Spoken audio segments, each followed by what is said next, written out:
The Science of Getting Rich by Wallace D. Wattles. Preface. This book is pragmatical, not philosophical; a practical manual, not a treatise upon theories.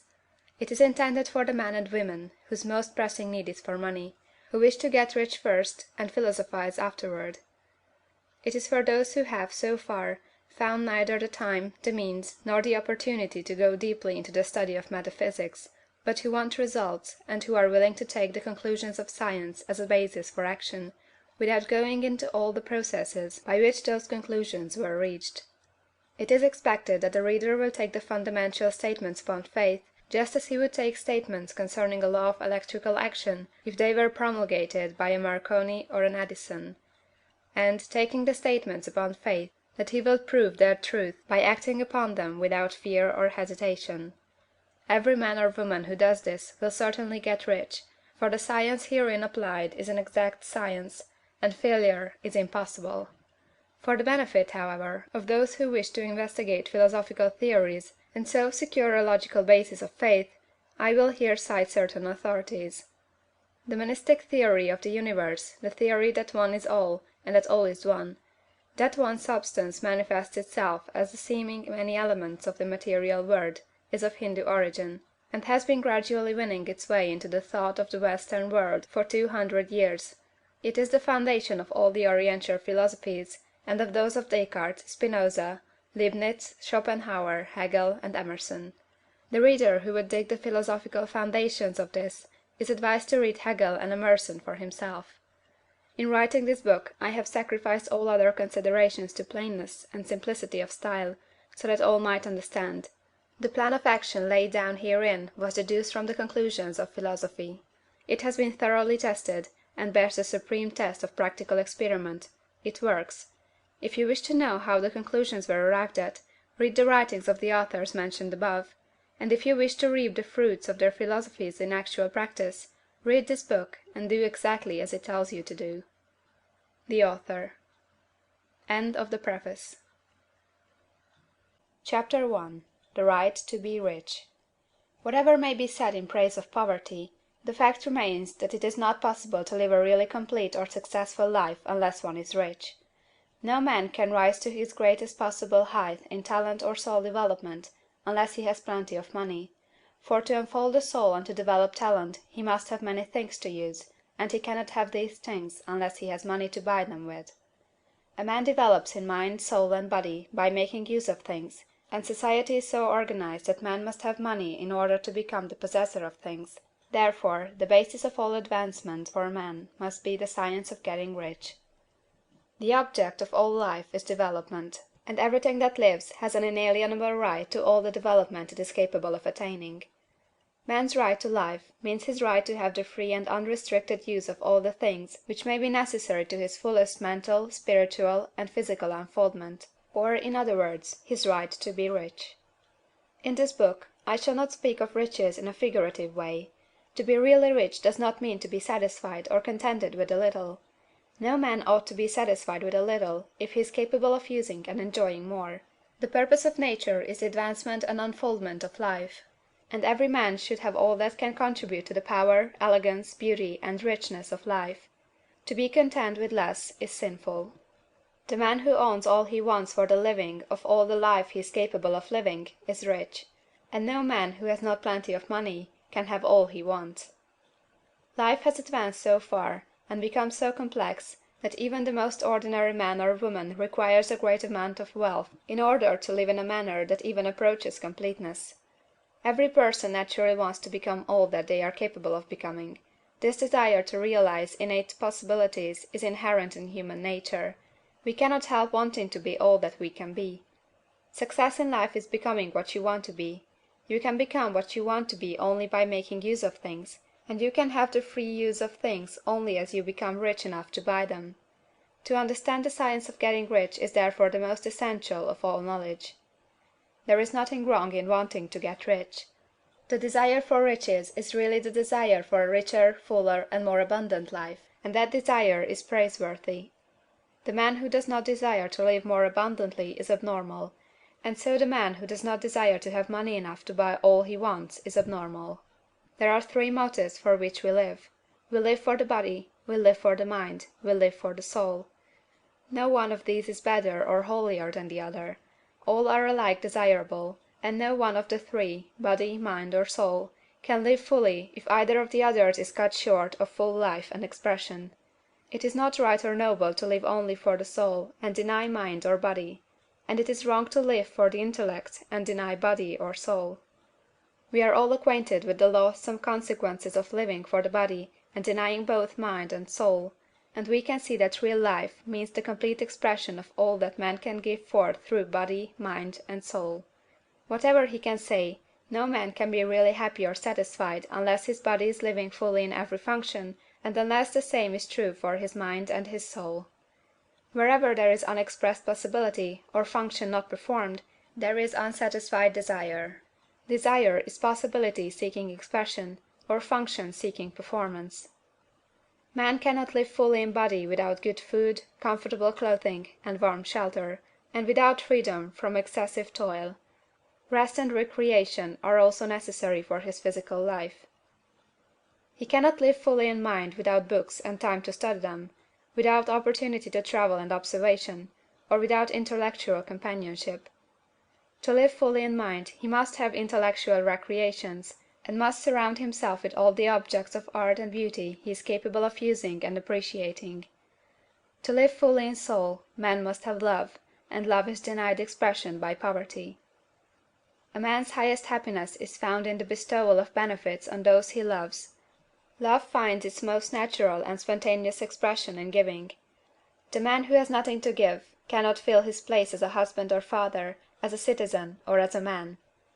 It is in the use of material things that a man finds full life for his body, develops his mind, and unfolds his soul. It is therefore for supreme importance to him that he should be rich.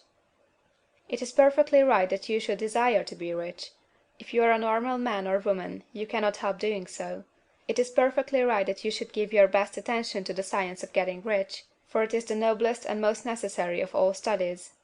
If you neglect this study, you are derelict in your duty to yourself, to God and humanity, for you can render to God and humanity no greater service than to make the most of yourself.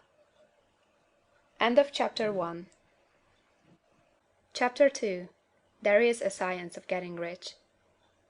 There is a science of getting rich, and it is an exact science, like algebra or arithmetic. There are certain laws which govern the process of acquiring riches.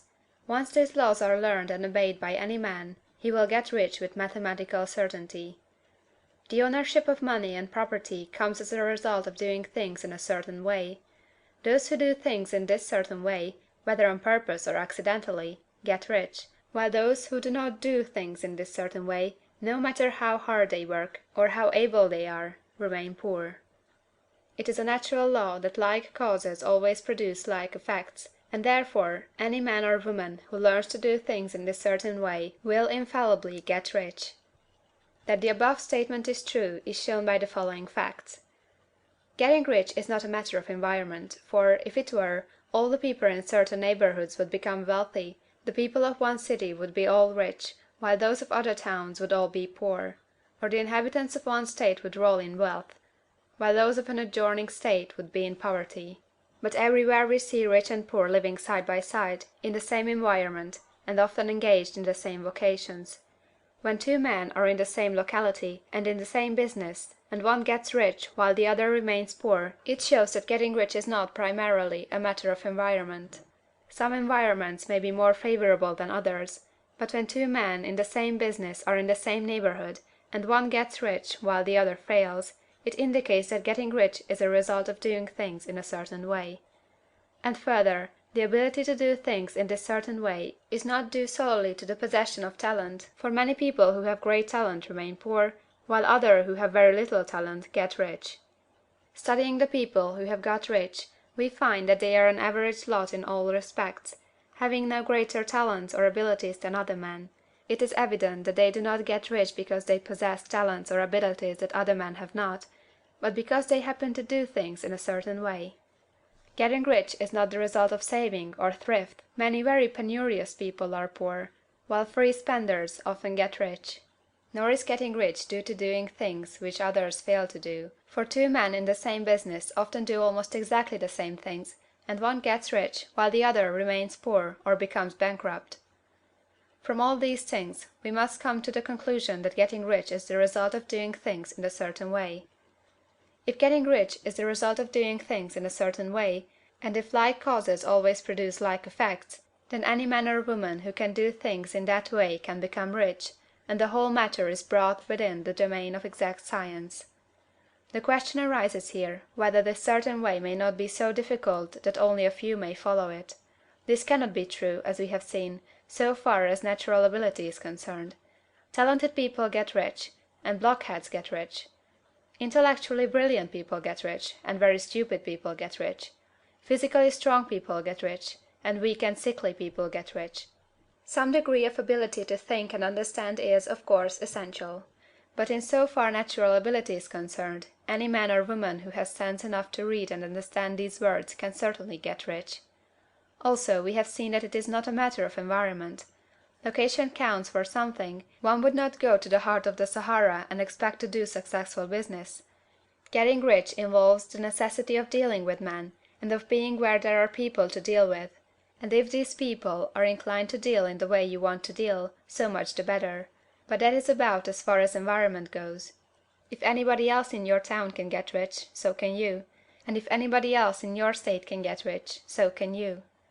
Again, it is not a matter of choosing some particular business or profession. People get rich in every business and in every profession, while their next door neighbors on the same vocation remain in poverty. It is true that you will do best in a business which you like, and which is congenial to you. And if you have certain talents which are well developed, you will do best in a business which calls for the exercise of those talents. Also, you will do best in a business which is suited to your locality. An ice cream parlor would do better in a warm climate than in Greenland, and a salmon fishery would succeed better in the Northwest than in Florida, where there are no salmon. But, aside from these general limitations, getting rich is not dependent upon your engaging in some particular business, but upon your learning to do things in a certain way. If you are now in business and everybody else in your locality is getting rich in the same business while you are not getting rich, it is because you are not doing things in the same way that the other person is doing them. No one is prevented from getting rich by lack of capital. True, as you get capital the increase becomes more easy and rapid, but one who has capital is already rich, and does not need to consider how to become so. No matter how poor you may be, if you begin to do things in a certain way, you will begin to get rich, and you will begin to have capital. The getting of capital is a part of the process of getting rich, and it is a part of the result which invariably follows the doing of things in a certain way. You may be the poorest man on the continent, and be deeply in debt. You may have neither friends, influence, nor resources, but if you begin to do things in this way, you must infallibly begin to get rich, for like causes must produce like effects. If you have no capital, you can get capital. If you are in the wrong business, you can get into the right business. If you are in the wrong location, you can go to the right location, and you can do so by beginning in your present business and in your present location to do things in the certain way which causes success. End of Chapter 2. Chapter 3. Is opportunity monopolized? No man is kept poor because opportunity has been taken away from him, because other people have monopolized the wealth, and have put a fence around it. You may be shut off from engaging in business in certain lines, but there are other channels open to you. Probably it would be hard for you to get control of any of the great railroad systems. That field is pretty well monopolized. But the electric railway business is still in its infancy, and offers plenty of scope for enterprise, and it will be but a few years until traffic and transportation through the air will become a great industry, and in all its branches will give employment to hundreds of thousands and perhaps to millions of people. Why not turn your attention to the development of aerial transportation, instead of competing with J. Hill and others for a chance in the steam railway world? It is quite true that if you are a workman in the employ of the Steel Trust, you have very little chance of becoming the owner of the plant in which you work. But it is also true that if you will commence the act in a certain way, you can soon leave the employ of the Steel Trust. You can buy a farm of from 10 to 40 acres, and engage in business as a producer of foodstuffs. There is great opportunity at this time for men, who will live upon small tracts of land and cultivate the same intensively. Such men will certainly get rich. You may say that it is impossible for you to get the land, but I am going to prove to you that it is not impossible, and that you can certainly get a farm if you will go to work in a certain way. At different periods the tide of opportunity sets in different directions, according to the needs of the whole, and the particular stage of social evolution which has been reached. At present, in America, it is setting toward agriculture and the allied industries and professions. Today, opportunity is open before the factory worker in his line. It is open before the business man who supplies the farmer more than before the one who supplies the factory worker, and before the professional man who waits upon the farmer more than before the one who serves the working class. There is abundance of opportunity for the man who will go with the tide, instead of trying to swim against it. So the factory workers, either as individuals or as a class, are not deprived of opportunity. The workers are not being kept down by their masters. They are not being ground by the trusts and combinations of capital. As a class, they are where they are because they do not do things in a certain way. If the workers of America chose to do so, they could follow the example of their brothers in Belgium and other countries, and establish great department stores and cooperative industries. They could elect men of their own class to office, and pass laws favoring the development of such cooperative industries, and in a few years they could take peaceable possession of the industrial field. The working class may become the master class whenever they will begin to do things in a certain way. The law of wealth is the same for them as it is for all others. This they must learn, and they will remain where they are as long as they continue to do as they do. The individual worker, however, is not held down by the ignorance or the mental slothfulness of his class. He can follow the tide of opportunity to riches, and this book will tell them how. No one is kept in poverty by a shortness in the supply of riches. There is more than enough for all. A palace as large as the Capitol at Washington might be built for every family on earth from the building material in the United States alone, and under intensive cultivation this country would produce wool, cotton, linen, and silk enough to clothe each person in the world finer than Solomon was arrayed in all his glory, together with food enough to feed them all luxuriously. The visible supply is practically inexhaustible, and the invisible supply really is inexhaustible. Everything you see on earth is made from one original substance, out of which all things proceed. New forms are constantly being made, and older ones are dissolving, but all are shapes assumed by one thing. There is no limit to the supply of formless stuff, or original substance. The universe is made out of it, but it was not all used in making the universe. The spaces in, through, and between the forms of the visible universe are permeated and filled with the original substance, with the formless stuff, with the raw material of all things. 10,000 times as much as has been made might still be made, and even then we should not have exhausted the supply of universal raw material. No man, therefore, is poor because nature is poor, or because there is not enough to go round. Nature is an inexhaustible storehouse of riches. The supply will never run short. Original substance is alive with creative energy, and is constantly producing more forms. When the supply of building material is exhausted, more will be produced. When the soil is exhausted, so that foodstuffs and materials for clothing will no longer grow upon it, it will be renewed, or more soil will be made. When all the gold and silver has been dug from the earth, if man is still in such a stage of social development that he needs gold and silver, more will be produced from the formless. The formless stuff responds to the needs of man, it will not let him be without any good thing. This is true of man collectively. The race as a whole is always abundantly rich, and if individuals are poor, it is because they do not follow the certain way of doing things which makes the individual man rich. The formless stuff is intelligent. It is stuff which thinks. It is alive, and is always impelled toward more life. It is the natural and inherent impulse of life to seek to live more. It is the nature of intelligence to enlarge itself, and of consciousness to seek to extend its boundaries and find fuller expression. The universe of forms has been made by formless living substance, throwing itself into form in order to express itself more fully. The universe is a great living presence, always moving inherently toward more life and fuller functioning. Nature is formed for the advancement of life. Its impelling motive is the increase of life. For this cause, everything which can possibly minister to life is bountifully provided. There can be no lack unless God is to contradict himself and nullify his own works. You are not kept poor by lack in the supply of riches. It is a fact that I shall demonstrate a little farther on, that even the resources of the formless supply are at the command of the man or woman who will act and think in a certain way. CHAPTER IV. The first principle in the science of getting rich. Thought is the only power which can produce tangible riches from the formless substance. The stuff from which all things are made is a substance which thinks, and the thought of form in this substance produces the form. Original substance moves according to its thoughts. Every form and process you see in nature is the visible expression of a thought in original substance. As the formless stuff thinks of a form, it takes that form; as it thinks of a motion, it makes that motion. That is the way all things were created. We live in a thought world, which is part of a thought universe. The thought of a moving universe extended throughout formless substance, and the thinking stuff moving according to that thought took the form of systems of planets, and maintains that form. Thinking substance takes the form of its thought, and moves according to the thought. Holding the idea of a circling system of suns and worlds, it takes the form of these bodies, and moves them as it thinks.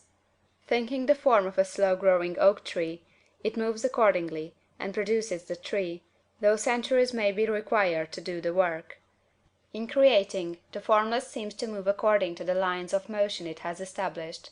The thought of an oak tree does not cause the instant formation of a full-grown tree, but it does start in motion the forces which will produce the tree along established lines of growth. Every thought of form, held in thinking substance, causes the creation of the form, but always, or at least generally, along lines of growth and action already established. The thought of a house of a certain construction, if it were impressed upon formless substance, might not cause the instant formation of the house, but it would cause the turning of creative energies already working in trade and commerce into such channels as to result in the speedy building of the house.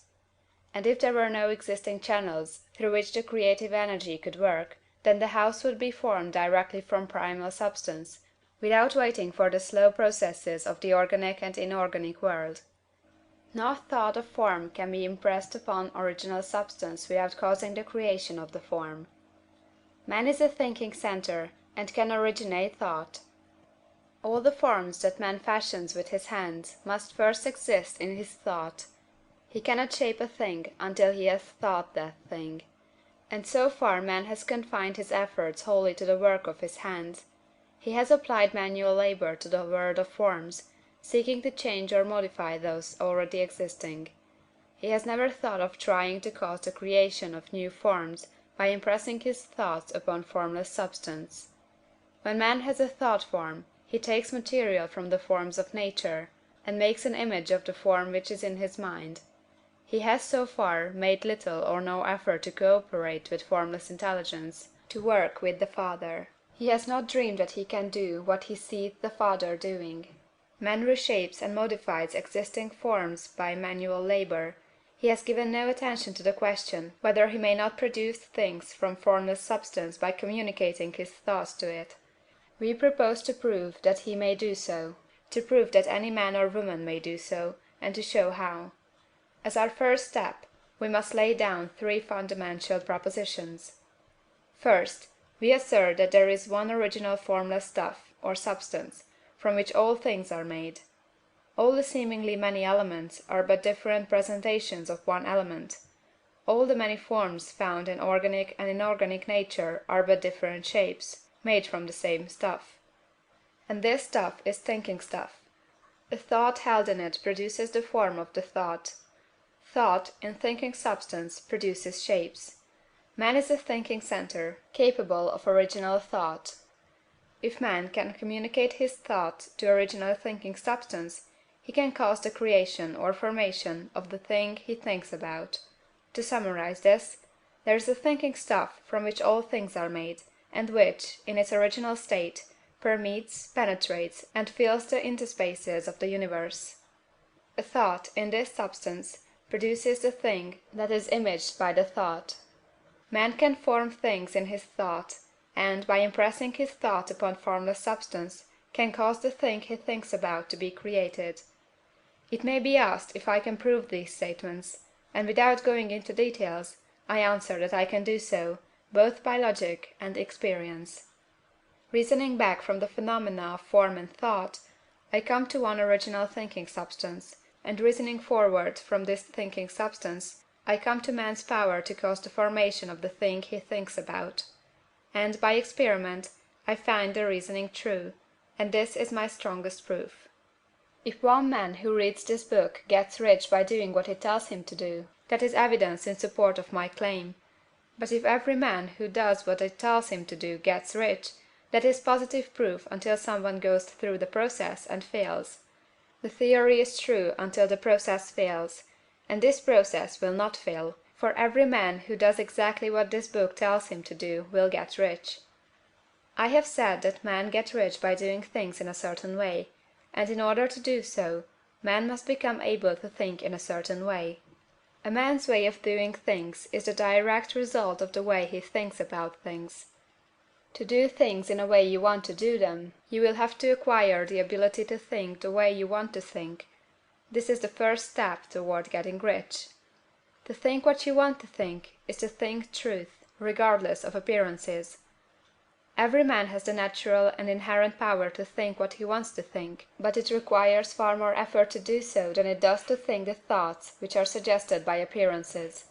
To think according to appearance is easy. To think truth, regardless of appearances, is laborious, and requires the expenditure of more power than any other work man is called upon to perform. There is no labor from which most people shrink as they do from that of sustained and consecutive thought. It is the hardest work in the world. This is especially true when truth is contrary to appearances.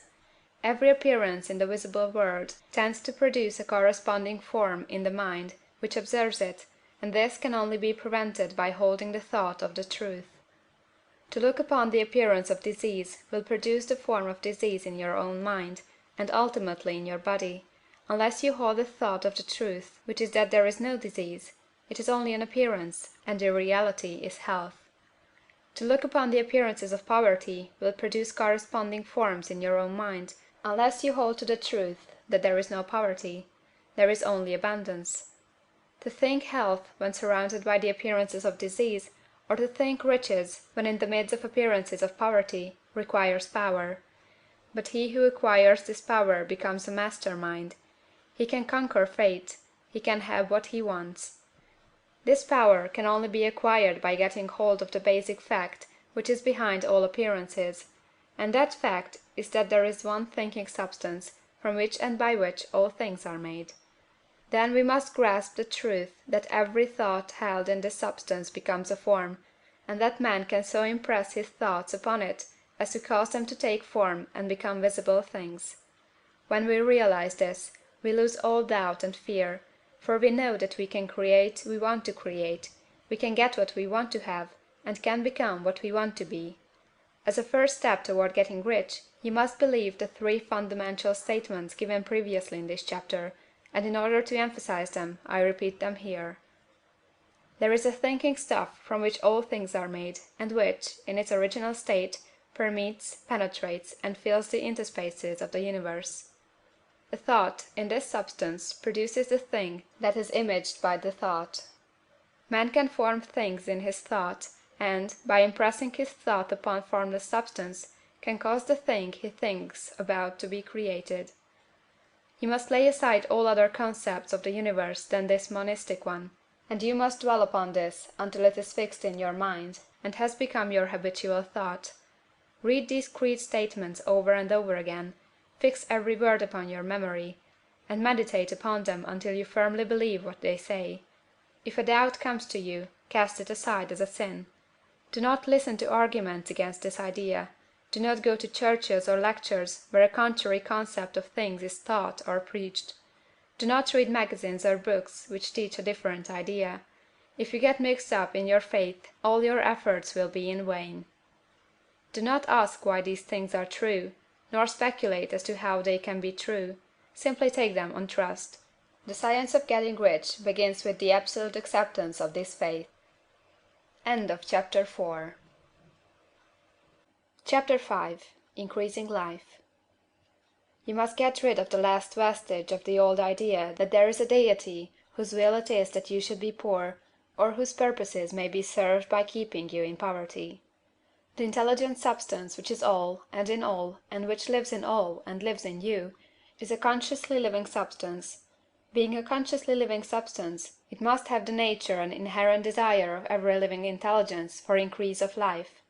Every living thing must continually seek for the enlargement of its life, because life, in the mere act of living, must increase itself. A seed, dropped into the ground, springs into activity, and in the act of living produces 100 more seeds. Life, by living, multiplies itself. It is forever becoming more. It must do so if it continues to be at all. Intelligence is under the same necessity for continuous increase. Every thought we think makes it necessary for us to think another thought. Consciousness is continually expanding. Every fact we learn leads us to the learning of another fact. Knowledge is continually increasing. Every talent we cultivate brings to the mind the desire to cultivate another talent. We are subject to the urge of life, seeking expression, which ever drives us on to know more, to do more, and to be more. In order to know more, do more, and be more, we must have more. We must have things to use, for we learn, and do, and become, only by using things. We must get rich, so that we can live more. The desire for riches is simply the capacity for larger life seeking fulfillment. Every desire is the effort of an unexpressed possibility to come into action. It is power seeking to manifest which causes desire. That which makes you want more money is the same as that which makes the plant grow. It is life, seeking fuller expression. The one living substance must be subject to this inherent law of all life. It is permeated with the desire to live more. That is why it is under the necessity of creating things. The one substance desires to live more in you, hence it wants you to have all the things you can use. It is the desire of God that you should get rich. He wants you to get rich, because he can express himself better through you if you have plenty of things to use in giving him expression. He can live more in you if you have unlimited command of the means of life. The universe desires you to have everything you want to have. Nature is friendly to your plans. Everything is naturally for you. Make up your mind that this is true. It is essential, however, that your purpose should harmonize with the purpose that is in all. You must want real life, not mere pleasure of sensual gratification. Life is the performance of function, and the individual really lives only when he performs every function, physical, mental, and spiritual, of which he is capable, without excess in any. You do not want to get rich in order to live swinishly, for the gratification of animal desires. That is not life. But the performance of every physical function is a part of life, and no one lives completely who denies the impulses of the body a normal and healthful expression. You do not want to get rich solely to enjoy mental pleasures, to get knowledge, to gratify ambition, to outshine others, to be famous.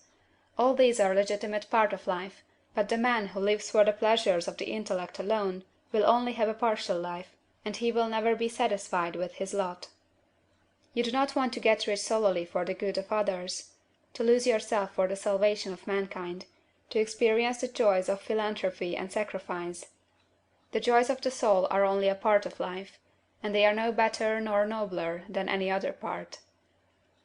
You want to get rich in order that you may eat, drink, and be merry when it is time to do these things, in order that you may surround yourself with beautiful things, see distant lands, feed your mind, and develop your intellect, in order that you may love man and do kind things, and be able to play a good part in helping the world to find truth. But remember that extreme altruism is no better nor nobler than extreme selfishness. Both are mistakes. Get rid of the idea that God wants you to sacrifice yourself for others, and that you can secure his favor by doing so.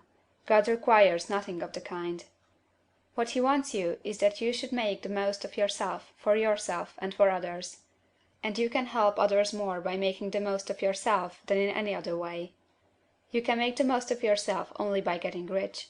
So it is right and praiseworthy that you should give your first and best thought to the work of acquiring wealth. Remember, however, that the desire of substance is for all, and its movements must be for more life to all. It cannot be made to work for less life to any, because it is equally in all, seeking riches and life. Intelligent substance will make things for you, but it will not take things away from some one else and give them to you. You must get rid of the thought of competition.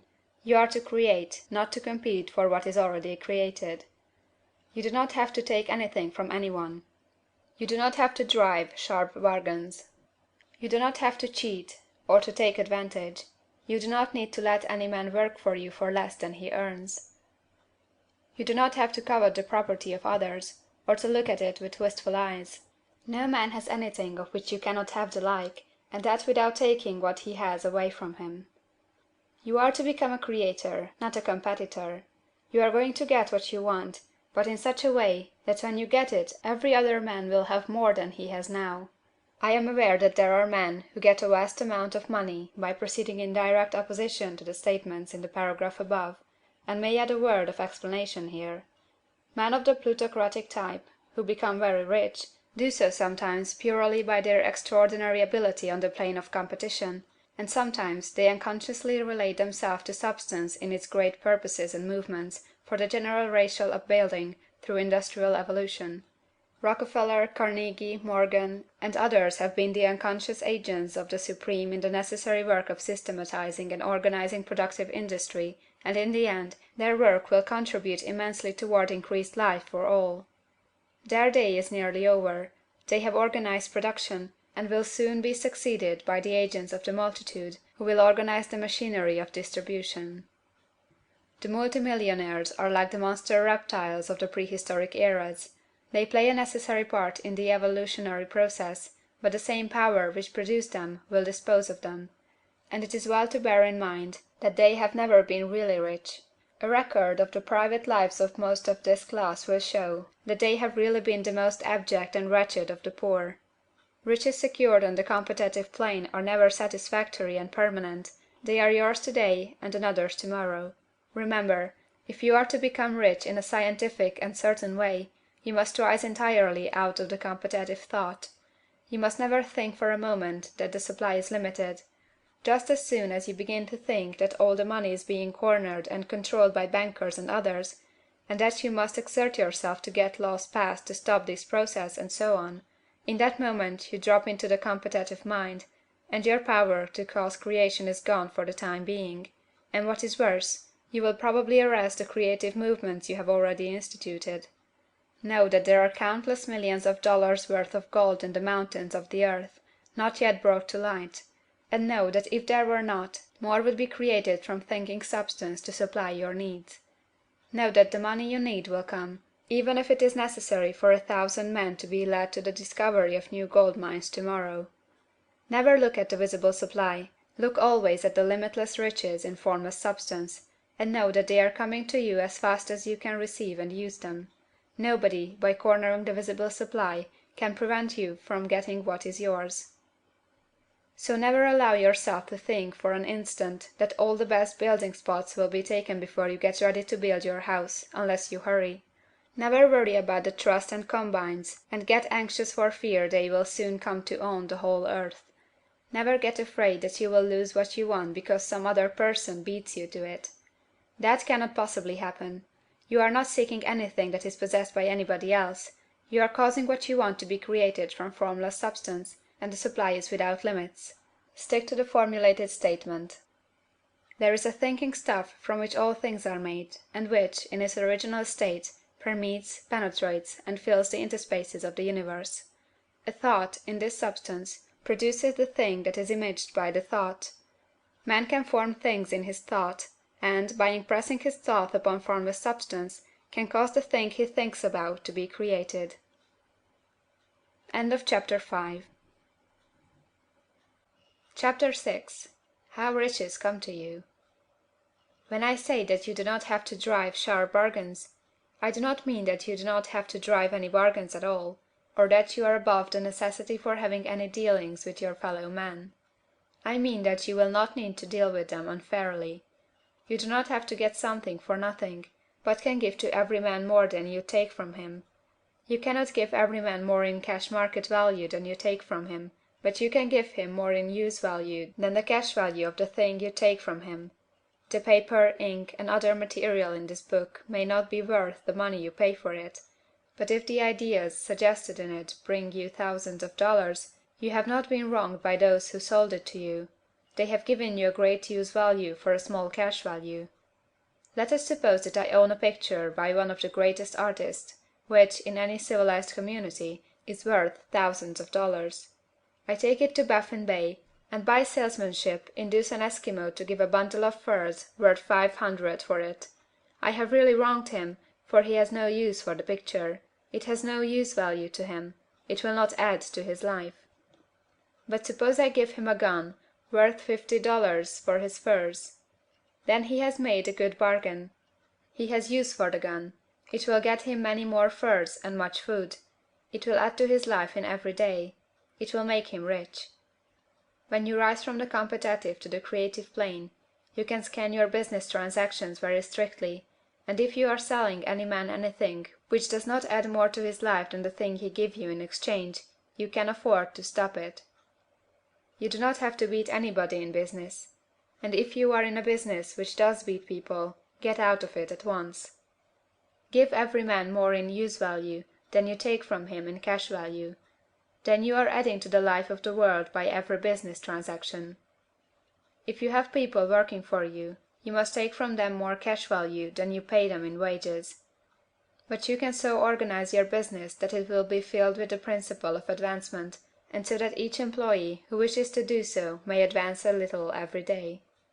You can make your business do for your employees what this book is doing for you.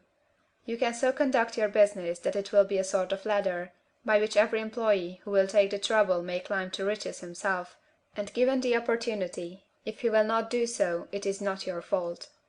And finally, because you are to cause the creation of your riches from formless substance which permeates all your environment, it does not follow that they are to take shape from the atmosphere and come into being before your eyes. If you want a sewing machine, for instance, I do not mean to tell you that you are to impress the thought of a sewing machine on thinking substance until the machine is formed without hands, in the room where you sit or elsewhere. But if you want a sewing machine, hold the mental image of it with the most positive certainty that it is being made, or is on its way to you. After once forming the thought, have the most absolute and unquestioning faith that a sewing machine is coming. Never think of it or speak of it in any other way than as being sure to arrive. Claim it as already yours. It will be brought to you by the power of the Supreme Intelligence acting upon the minds of men. If you live in Maine, it may be that a man will be brought from Texas or Japan to engage in some transaction which will result in your getting what you want. If so, the whole matter will be as much to that man's advantage as it is to yours. Do not forget for a moment that the thinking substance is through all, in all, communicating with all, and can influence all. The desire of thinking substance for fuller life and better living has caused the creation of all the sewing machines already made, and it can cause the creation of millions more, and will, whenever men set it in motion by desire and faith, and by acting in a certain way.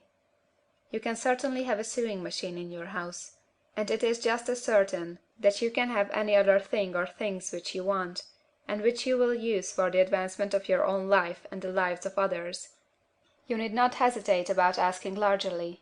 It is your Father's pleasure to give you the kingdom, said Jesus. Original substance wants to live all that is possible in you, and wants you to have all that you can or will use for the living of the most abundant life. If you fix upon your consciousness the fact that the desire you feel for the possession of riches is one with the desire of omnipotence for more complete expression, your faith becomes invincible. Once I saw a little boy sitting at a piano and vainly trying to bring harmony out of the keys, and I saw that he was grieved and provoked by his inability to play real music. I asked him the cause of this vexation, and he answered, "I can feel the music in me, but I can't make my hands go right." The music in him was the urge of original substance, containing all the possibilities of all life. All that there is of music was seeking expression through the child. God, the one substance, is trying to live and do and enjoy things through humanity. He is saying, I want hands to build wonderful structures, to play divine harmonies, to paint glorious pictures. I want feet to run my errands, eyes to see my beauties, tongues to tell mighty truths, and to sing marvelous songs, and so on. All that there is of possibility is seeking expression through man. God wants those who can play music to have pianos and every other instrument, and to have the means to cultivate their talents to the fullest extent. He wants those who can appreciate beauty to be able to surround themselves with beautiful things. He wants those who can discern the truth to have every opportunity to travel and observe. He wants those who can appreciate dress to be beautifully clothed, and those who can appreciate good food to be luxuriously fed. He wants all these things, because it is himself that enjoys and appreciates them. It is God who wants to play, and sing, and enjoy beauty, and proclaim truth, and wear fine clothes, and eat good foods. It is God that worketh in you to will and to do, said Paul. The desire you feel for riches is the infinite seeking to express himself in you, as he sought to find expression in the little boy at the piano. So you need not hesitate to ask largely. Your part is to focalize and express the desire to God. This is a difficult point with most people. They retain something of the old idea that poverty and self-sacrifice are pleasing to God. They look upon poverty as a part of the plan, a necessity of nature. They have the idea that God has finished his work, and made all that he can make, and that the majority of men must stay poor, because there is not enough to go around. They hold so much to this erroneous thought that they feel ashamed to ask for wealth. They try not to want more than a very modest competence, just enough to make them fairly comfortable. I recall now a case of one student who was told that he must get in mind a clear picture of the things he desired, so that the creative thought of them might be impressed on formless substance. He was a very poor man, living in a rented house, and having only what he earned from day to day, and he could not grasp the fact that all wealth was his. So, after thinking the matter over, he decided that he might reasonably ask for a new rug on the floor of his best room, and an anthracite coal stove to heat the house during the cold winter. Following the instructions given in this book, he obtained these things in a few months, and then it dawned upon him that he had not asked enough. He went through the house in which he lived, and planned all the improvements he would like to make in it. He mentally added a bay window here, a room there, until it was complete in his mind as his ideal home, and then he planned its furnishings. Holding the whole picture in his mind, he began living in the certain way, and moving toward what he wanted, and he owns the house now, and is rebuilding it after the form of his mental image, and now, with still larger faith, he is going on to get greater things. It has been unto him according to his faith, and it is so with you and with all of us. End of chapter 6. Chapter 7. Gratitude. The illustrations given in the last chapter will have conveyed to the reader the fact that the first step toward getting rich is to convey the idea of your wants to the formless substance. This is true, and you will see that in order to do so, it becomes necessary to relate yourself to the formless intelligence in a harmonious way. To secure this harmonious relation is a matter of such primary and vital importance that I shall give some space to its discussion here, and give you instructions which, if you will follow them, will be certain to bring you into perfect unity of mind with God. The whole process of mental adjustment and atonement can be summed up in one word: gratitude. First, you believe that there is one intelligent substance, from which all things proceed. Second, you believe that this substance gives you everything you desire. And third, you relate yourself to it by a feeling of deep and profound gratitude. Many people who order their lives rightly in all other ways are kept in poverty by their lack of gratitude. Having received one gift from God, they cut the wires which connect them with Him by failing to make acknowledgment. It is easy to understand that the nearer we live to the source of wealth, the more wealth we shall receive. And it is easy also to understand that the soul that is always grateful lives in closer touch with God than the one which never looks to Him in thankful acknowledgment.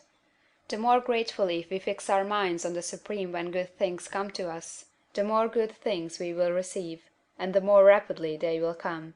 And the reason simply is that the mental attitude of gratitude draws the mind into closer touch with the source from which the blessings come. If it is a new thought to you, that gratitude brings your whole mind into closer harmony with the creative energies of the universe, consider it well, and you will see that it is true. The good things you already have come to you along the line of obedience to certain laws. Gratitude will lead your mind out along the ways by which things come, and it will keep you in close harmony with creative thought and prevent you from falling into competitive thought. Gratitude alone can keep you looking toward the all, and prevent you from falling into the error of thinking of the supply as limited, and to do that would be fatal to your hopes. There is a law of gratitude, and it is absolutely necessary that you should observe the law, if you are to get the results you seek. The law of gratitude is the natural principle that action and reaction are always equal, and in opposite directions. The grateful outreaching of your mind in thankful praise to the Supreme is a liberation or expenditure of force. It cannot fail to reach that to which it addressed, and the reaction is an instantaneous movement towards you. Draw nigh unto God, and he will draw nigh unto you. That is a statement of psychological truth. And if your gratitude is strong and constant, the reaction in formless substance will be strong and continuous. The movement of the things you want will be always toward you. Notice the grateful attitude that Jesus took, how he always seems to be saying, I thank thee, Father, that thou hearest me. You cannot exercise much power without gratitude, for it is gratitude that keeps you connected with power. But the value of gratitude does not consist solely in getting you more blessings in the future.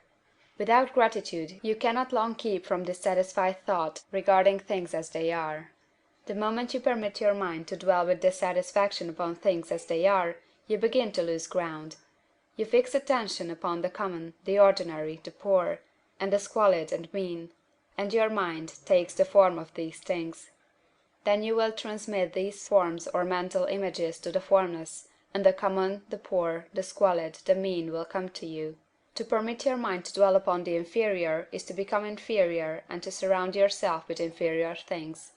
On the other hand, to fix your attention on the best is to surround yourself with the best, and to become the best. The creative power within us makes us into the image of that to which we give our attention. We are thinking substance, and thinking substance always takes the form of that to which it thinks about. The grateful mind is constantly fixed upon the best, therefore it tends to become the best. It takes the form or character of the best, and will receive the best. Also, faith is born of gratitude. The grateful mind continually expects good things, and expectation becomes faith. The reaction of gratitude upon one's own mind produces faith, and every outgoing wave of grateful thanksgiving increases faith. He who has no feeling of gratitude cannot long retain a living faith, and without a living faith you cannot get rich by the creative method, as we shall see in the following chapters. It is necessary, then, to cultivate the habit of being grateful for every good thing that comes to you, and to give thanks continuously. And because all things have contributed to your advancement, you should include all things in your gratitude. Do not waste time thinking or talking about the shortcomings or wrong actions of plutocrats or trust magnates. Their organization of the world has made your opportunity. All you get really comes to you because of them. Do not rage against corrupt politicians. If it were not for politicians, we should fall into anarchy, and your opportunity would be greatly lessened. God has worked a long time and very patiently to bring us up to where we are in industry and government, and he is going right on with his work. There is not the least doubt that he will do away the plutocrats, trust magnates, captains of industry, and politicians as soon as they can be spared. But in the meantime, behold, they are all very good. Remember that they are all helping to arrange the lines of transmission along which your riches will come to you, and be grateful to them all. This will bring you into harmonious relations with the good in everything, and the good in everything will move toward you. End of Chapter 7. Chapter 8. Thinking in the Certain Way. Turn back to Chapter 6 and read again the story of the man who formed the mental image of his house, and you will get a fair idea of the initial step toward getting rich. You must form a clear and definite mental picture of what you want. You cannot transmit an idea unless you have it yourself. You must have it before you can give it. And many people fail to impress thinking substance, because they have themselves only a vague and misty concept of the things they want to do, to have, or to become. It is not enough that you should have a general desire for wealth, to do good with. Everybody has that desire. It is not enough that you should have a wish to travel, see things, live more, etc. Everybody has those desires also. If you are going to send a wireless message to a friend, you would not send the letters of the alphabet in their order, and let him construct the message for himself, nor would you take words at random from the dictionary. You would send a coherent sentence, one which meant something. When you try to impress your wants upon substance, remember that it must be done by a coherent statement. You must know what you want, and be definite. You can never get rich or start the creative power into action by sending out unformed longings and vague desires. Go over your desires, just as the man I have described went over his house. See just what you want, and get a clear mental picture of it as you wish it to look when you get it. That clear mental picture you must have continually in mind, as the sailor has in mind the port toward which he is sailing the ship. You must keep your face toward it all the time. You must no more lose sight of it than the steersman loses sight of the compass. It is not necessary to take exercises in concentration, nor to set apart special times for prayer and affirmation, nor to go into the silence, nor to do occult stunts of any kind. These things are well enough, but all you need is to know what you want, and to want it badly enough so that it will stay in your thoughts. Spend as much your leisure time as you can in contemplating your picture, but no one needs to take exercises to concentrate his mind on a thing he really wants. It is the things you do not really care about which require effort to fix your attention upon them. And unless you really want to get rich, so that the desire is strong enough to hold your thoughts directed to the purpose as the magnetic pole holds the needle of the compass, it will hardly be worth while for you to try to carry out the instructions given in this book. The methods herein set forth are for people whose desire for riches is strong enough to overcome mental laziness and the love of ease, and make them work. The more clear and definite you make your picture then, and the more you dwell upon it, bringing out all its delightful details, the stronger your desire will be, and the stronger your desire, the easier it will be to hold your mind fixed upon the picture of what you want. Something more is necessary, however, than merely to see the picture clearly. If that is all you do, you are only a dreamer, and will have little or no power for accomplishment. Behind your clear vision must be the purpose to realize it, to bring it out in tangible expression. And behind this purpose must be an invincible and unwavering faith that the thing is already yours, that it is at hand, and you have only to take possession of it. Live in the new house mentally until it takes form around you physically. In the mental realm, enter at once into full enjoyment of the things you want. Whatsoever things ye ask for when ye pray, believe that ye receive them, and ye shall have them, said Jesus. See the things you want as if they were actually around you all the time. See yourself as owning and using them. Make use of them in imagination just as you will use them when they are your tangible possessions. Dwell upon your mental picture until it is clear and distinct, and then take the mental attitude of ownership toward everything in that picture. Take possession of it, in mind, in the full faith that it is actually yours. Hold to this mental ownership. Do not waver for an instant in the faith that it is real. And remember what was said in the preceding chapter about gratitude. Be as thankful for it all the time as you expect it to be when it has taken form. The man who can sincerely thank God for the things which as yet he owns only in imagination, has real faith. He will get rich. He will cause the creation of whatsoever he wants. You do not need to pray repeatedly for things you want. It is not necessary to tell God about it every day. Use not vain repetitions as the heathen do, said Jesus to his pupils, for your Father knoweth that ye have need of these things before ye ask him. Your part is to intelligently formulate your desire for the things which make for a larger life, and to get these desire arranged into a coherent whole, and then to impress this whole desire upon the formless substance, which has the power and the will to bring you what you want. You do not make this impression by repeating strings of words.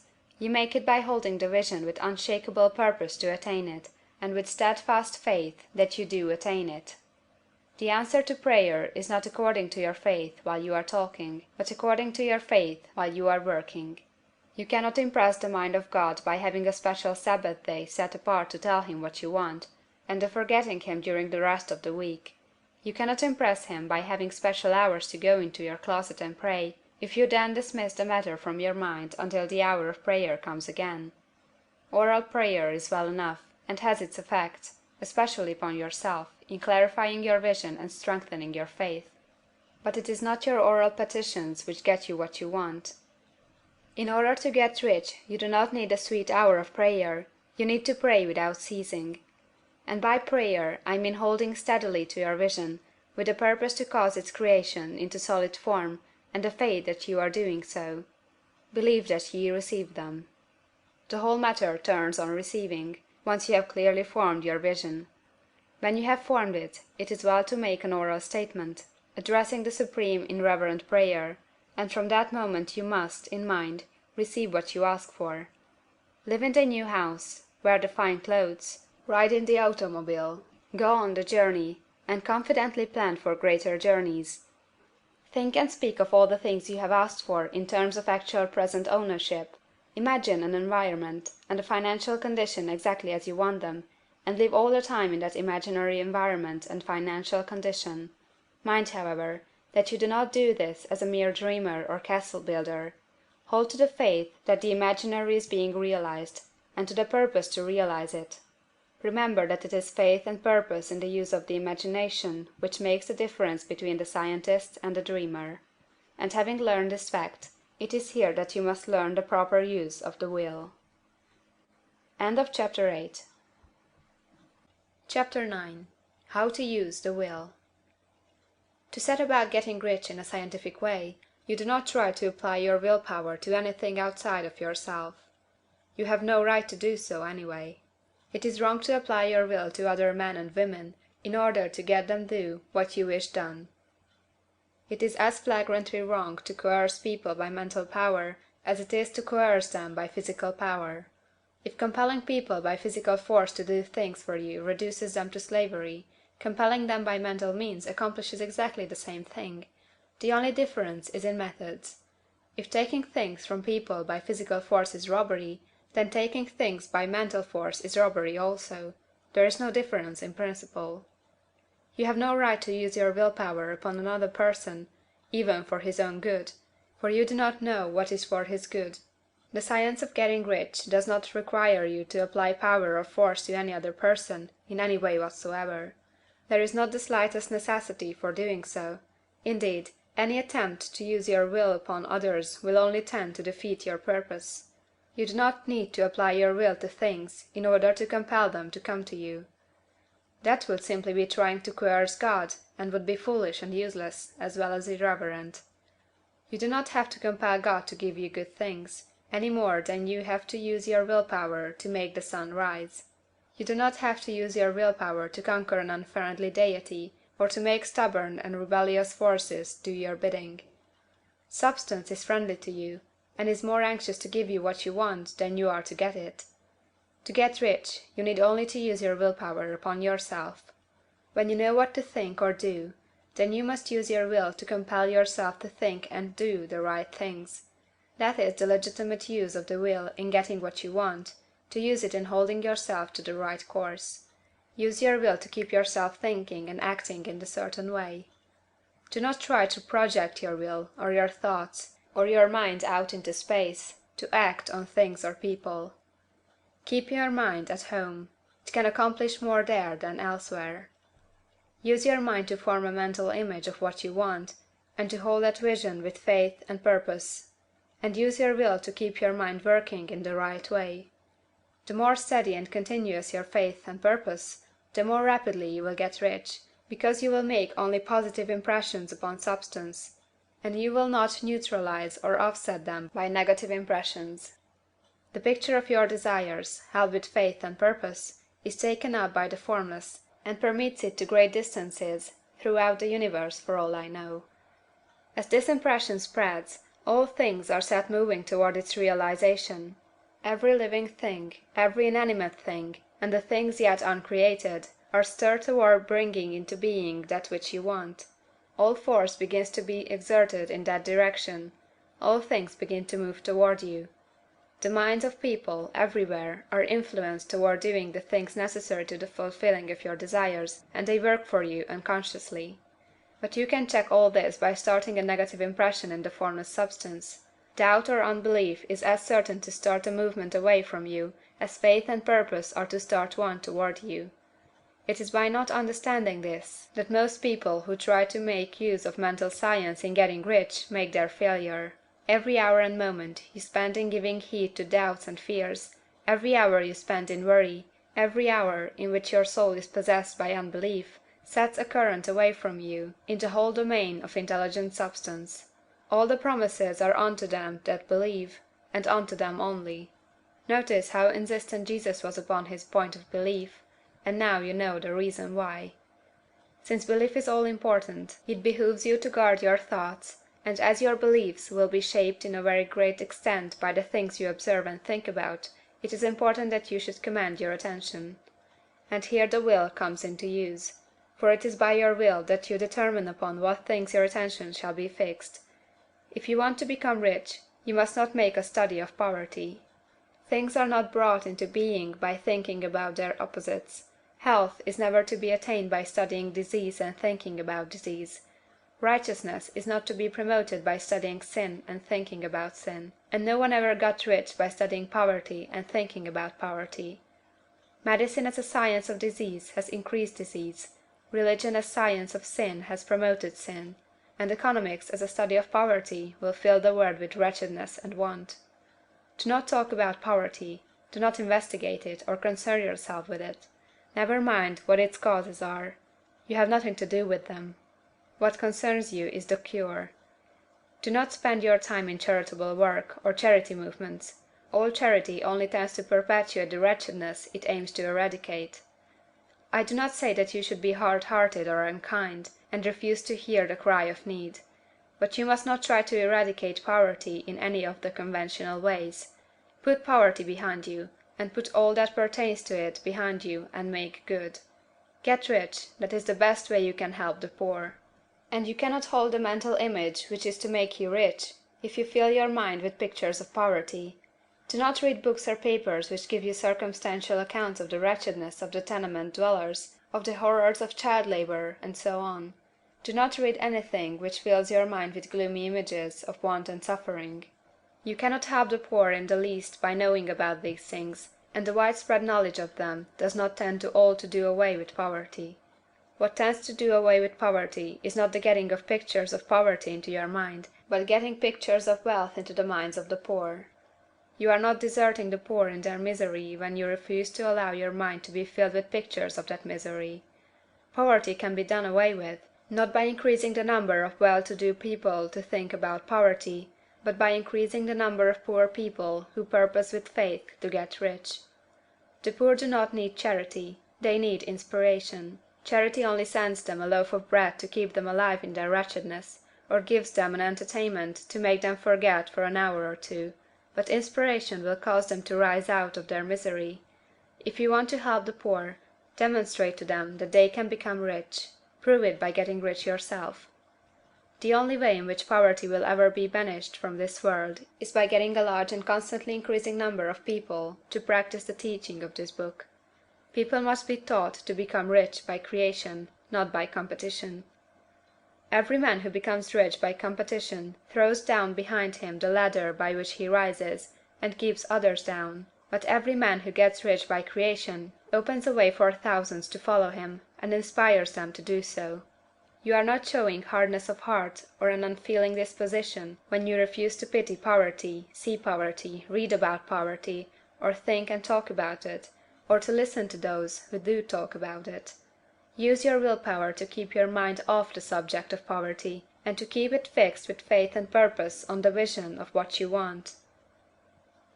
End of Chapter 9. Chapter 10. Further use of the will. You cannot retain a true and clear vision of wealth if you are constantly turning your attention to opposing pictures, whether they be external or imaginary. Do not tell of your past troubles of a financial nature; if you have had them, do not think of them at all. Do not tell of the poverty of your parents, or the hardships of your early life. To do any of these things is to mentally class yourself with the poor for the time being, and it will certainly check the movement of things in your direction. Let the dead bury their dead, as Jesus said. Put poverty and all things that pertain to poverty completely behind you. You have accepted a certain theory of the universe as being correct, and are resting all your hopes of happiness on its being correct; and what can you gain by giving heed to conflicting theories? Do not read religious books which tell you that the world is soon coming to an end; and do not read the writing of muckrakers and pessimistic philosophers who tell you that it is going to the devil. The world is not going to the devil, it is going to God. It is wonderful becoming. True, there may be a good many things in existing conditions which are disagreeable, but what is the use of studying them when they are certainly passing away, and when the study of them only tends to check their passing and keep them with us? Why give time and attention to things which are being removed by evolutionary growth, when you can hasten their removal only by promoting the evolutionary growth as far as your part of it goes? No matter how horrible in seeming may be the conditions in certain countries, sections, or places, you waste your time and destroy your own chances by considering them. You should interest yourself in the world's becoming rich. Think of the riches the world is coming into, instead of the poverty it is growing out of. And bear in mind that the only way in which you can assist the world in growing rich is by growing rich yourself through the creative method, not the competitive one. Give your attention wholly to the riches. Ignore poverty. Whenever you think or speak of those who are poor, think and speak of them as those who are becoming rich, as those who are to be congratulated rather than pitied. Then they and others will catch the inspiration, and begin to search for the way out. Because I say that you are to give your whole time and mind and thought to riches, it does not follow that you are to be sordid or mean. To become really rich is the noblest aim you can have in life, for it includes everything else. On the competitive plane, the struggle to get rich is a godless scramble for power over other men, but when we come into the creative mind, all this is changed. All that is possible in the way of greatness and soul unfoldment, of service and lofty endeavor, comes by way of getting rich. All is made possible by the use of things. If you lack for physical health, you will find that the attainment of it is conditional on your getting rich. Only those who are emancipated from financial worry, and who have the means to live a carefree existence and follow hygienic practices, can have and retain health. Moral and spiritual greatness is possible only to those who are above the competitive battle of existence, and only those who are becoming rich on the plane of creative thought are free from the degrading influences of competition. If your heart is set on domestic happiness, remember that love flourishes best where there is refinement, a high level of thought, and freedom from corrupting influences; and these are to be found only where riches are attained by the exercise of creative thought, without strife or rivalry. You can aim at nothing so great or noble, I repeat, as to become rich, and you must fix your attention upon your mental picture of riches, to the exclusion of all that may tend to dim or obscure the vision. You must learn to see the underlying truth in all things. You must see beneath all seemingly wrong conditions the great one life ever moving forward toward fuller expression and more complete happiness. It is the truth that there is no such thing as poverty, that there is only wealth. Some people remain in poverty because they are ignorant of the fact that there is wealth for them, and these can be best taught by showing them the way of affluence in your own person and practice.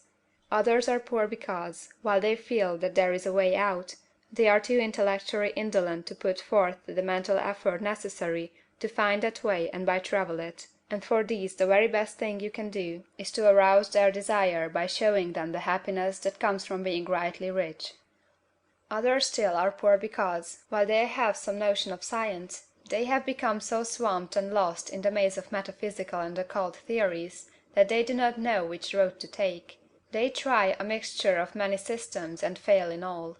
For these again the very best thing to do is to show the right way in your own person and practice. An ounce of doing things is worth a pound of theorizing. The very best thing you can do for the whole world is to make the most of yourself.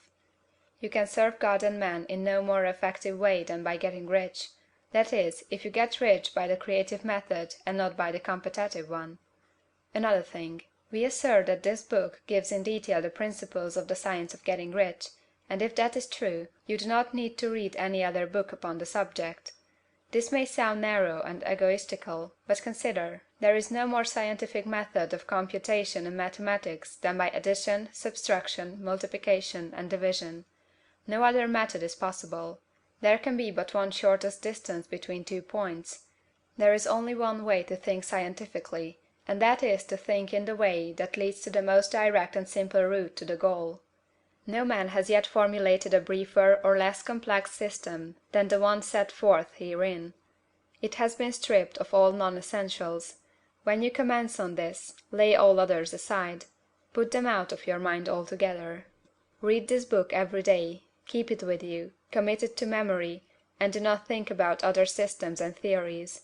If you do, you will begin to have doubts, and to be uncertain and wavering in your thought, and then you will begin to make failures. After you have made good and become rich, you may study other systems as much as you please, but until you are quite sure that you have gained what you want, do not read anything on this line but this book, unless it be the authors mentioned in the preface. And read only the most optimistic comments on the world's news, those in harmony with your picture. Also, postpone your investigations into the occult. Do not dabble in theosophy, spiritualism, or kindred studies. It is very likely that the dead still live, and are near, but if they are, let them alone. Mind your own business. Wherever the spirits of the dead may be, they have their own work to do, and their own problems to solve, and we have no right to interfere with them. We cannot help them, and it is very doubtful whether they can help us, or whether we have any right to trespass upon their time if they can. Let the dead and the hereafter alone, and solve your own problem, get rich. If you begin to mix with the occult, you will start mental cross-currents which will surely bring your hopes to shipwreck. Now, this and the preceding chapters have brought us to the following statement of the basic facts. There is a thinking stuff from which all things are made, and which, in its original state, permeates, penetrates, and fills the interspaces of the universe. A thought, in this substance, produces the thing that is imaged by the thought. Man can form things in his thought, and, by impressing his thought upon formless substance, can cause the thing he thinks about to be created. In order to do this, man must pass from the competitive to the creative mind. He must form a clear mental picture of the things he wants, and hold this picture in his thoughts with the fixed purpose to get what he wants, and the unwavering faith that he does get what he wants, closing his mind against all that may tend to shake his purpose, dim his vision, or quench his faith. And in addition to all this, we shall now see that he must live and act in a certain way. End of Chapter 10. Chapter 11. Acting in a certain way. Thought is the creative power, or the impelling force which causes the creative power to act. Thinking in a certain way will bring riches to you, but you must not rely upon thought alone, paying no attention to personal action. That is the rock upon which many otherwise scientific metaphysical thinkers meet shipwreck, the failure to connect thought with personal action. We have not yet reached the stage of development, even supposing such a stage to be possible, in which man can create directly from formless substance without nature's processes or the work of human hands. Man must not only think, but his personal action must supplement his thought.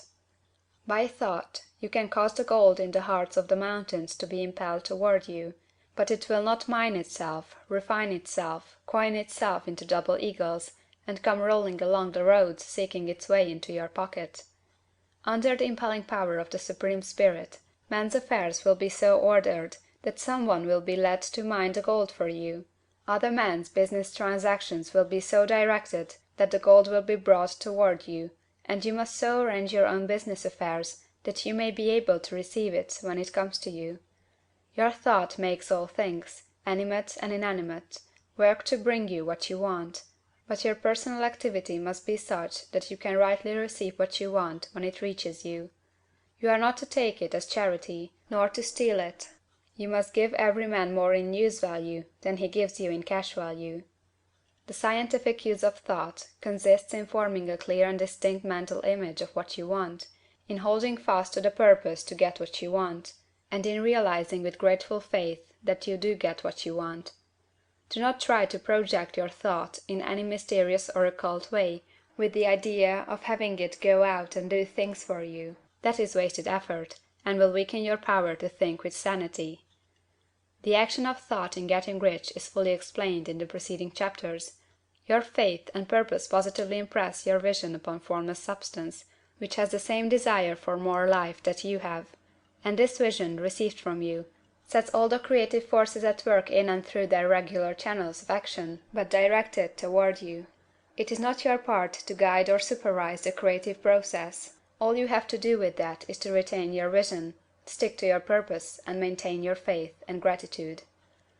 But you must act in a certain way, so that you can appropriate what is yours when it comes to you, so that you can meet the things you have in your picture, and put them in their proper places as they arrive. You can really see the truth of this. When things reach you, they will be in the hands of other men, who will ask an equivalent for them.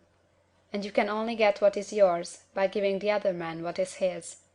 Your pocketbook is not going to be transformed into a Fortunatus purse, which shall be always full of money without effort on your part. This is a crucial point in the science of getting rich.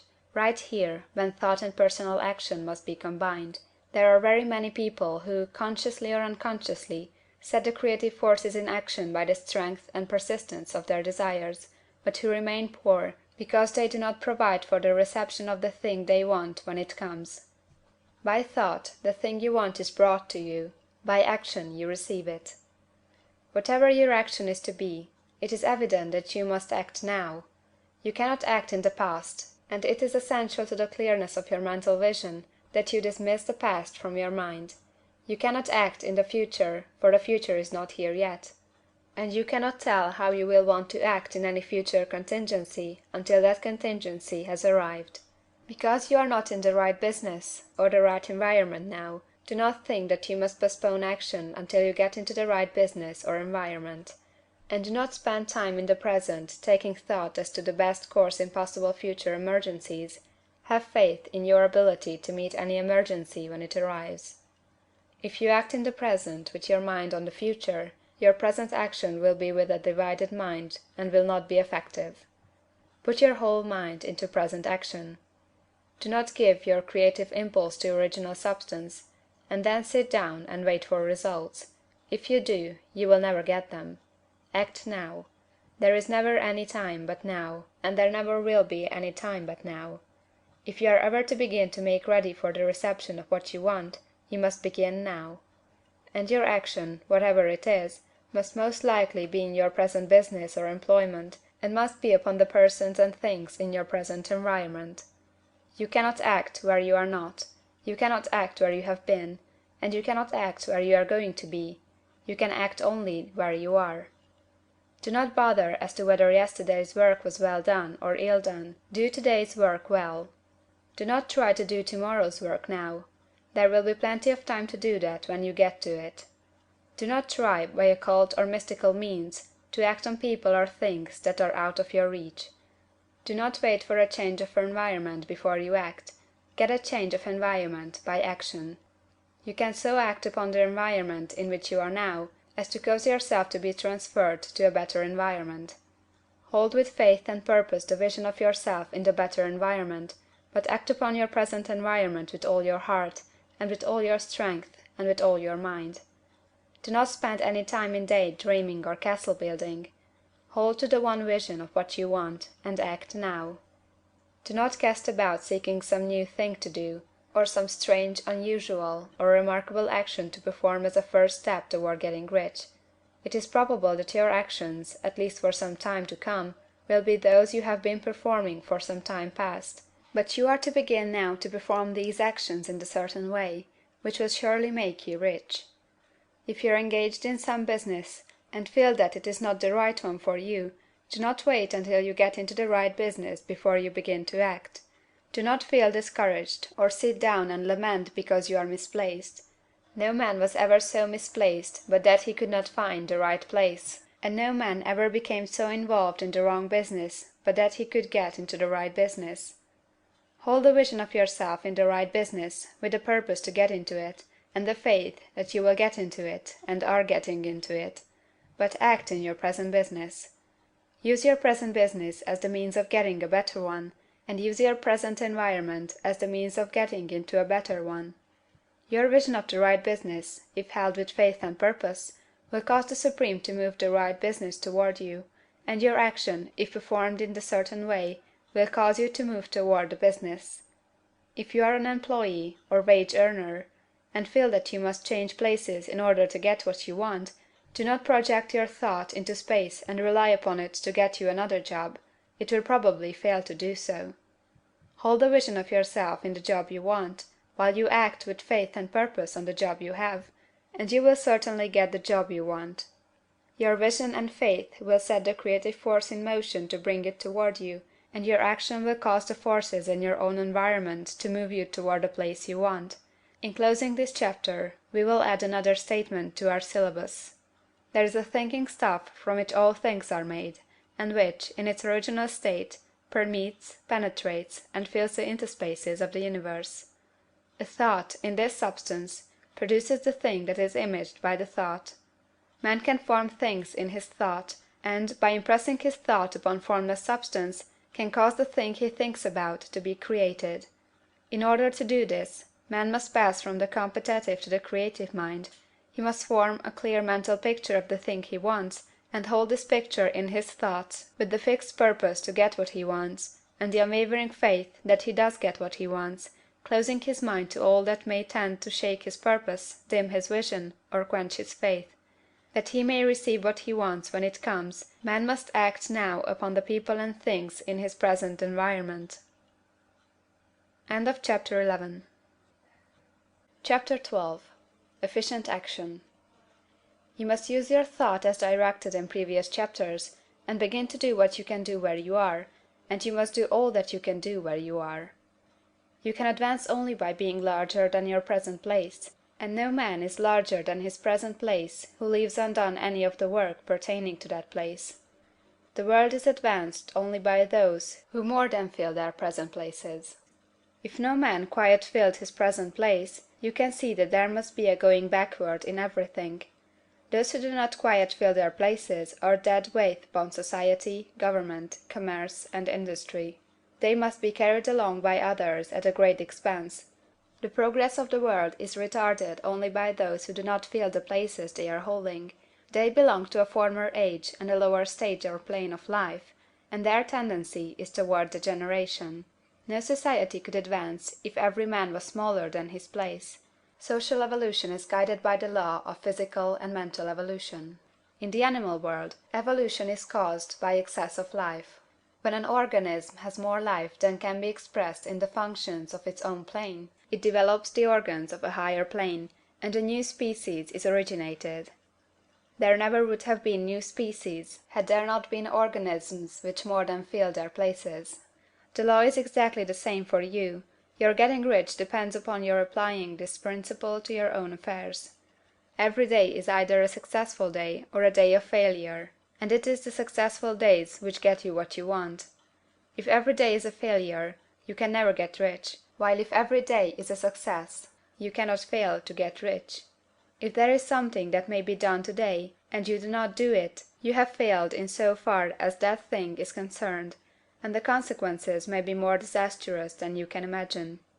You cannot foresee the results of even the most trivial act.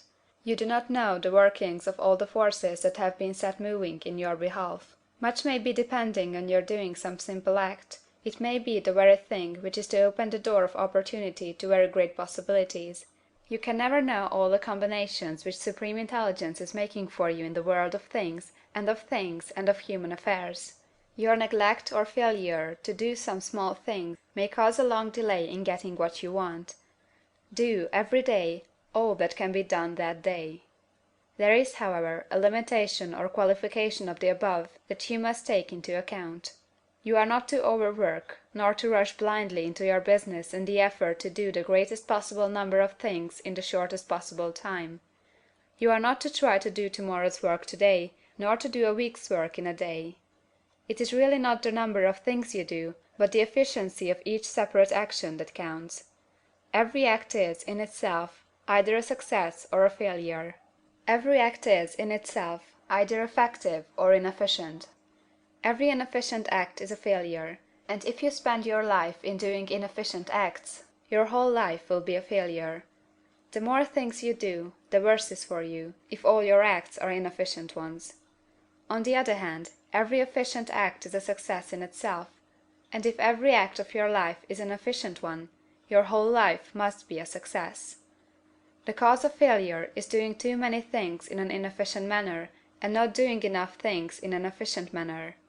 You will see that it is a self-evident proposition that if you do not do any inefficient acts, and if you do a sufficient number of efficient acts, you will become rich.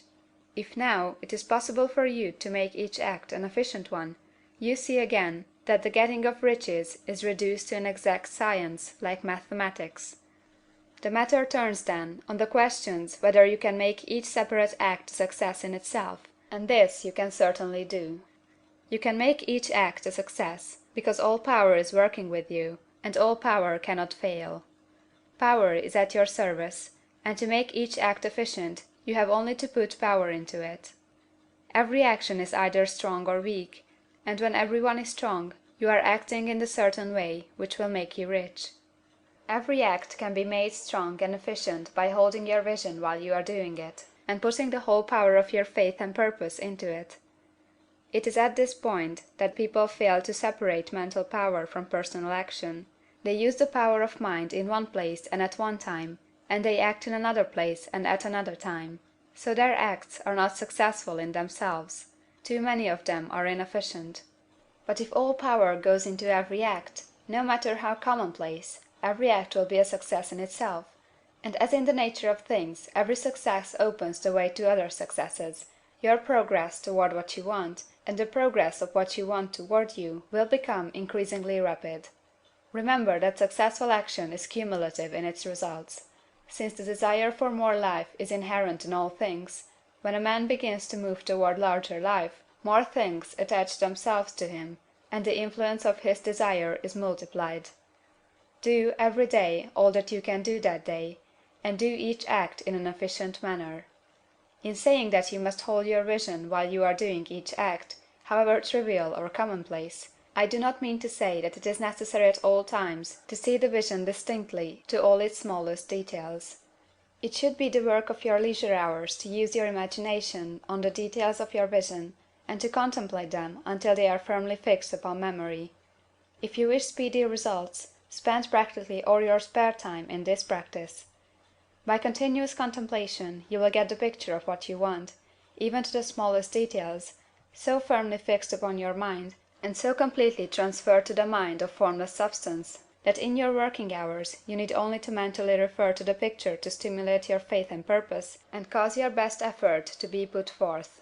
Contemplate your picture in your leisure hours until your consciousness is so full of that you can grasp it instantly. You will become so enthused in its bright promises that the mere thought of it will call forth the strongest energies of your whole being. Let us again repeat our syllabus, and by slightly changing the closing statements, bring it to the point we have now reached. There is a thinking stuff from which all things are made, and which, in its original state, permeates, penetrates, and fills the interspaces of the universe. A thought, in this substance, produces the thing that is imaged by the thought. Man can form things in his thought, and, by impressing his thought upon formless substance, can cause the thing he thinks about to be created. In order to do this, man must pass from the competitive to the creative mind. He must form a clear mental picture of the things he wants, and do, with faith and purpose, all that can be done each day, doing each separate thing in an efficient manner. End of Chapter 12. Chapter 13. Getting into the right business. Success in any particular business depends for one thing upon your possessing in a well-developed state the faculties required in that business. Without good musical faculty, no one can succeed as a teacher of music.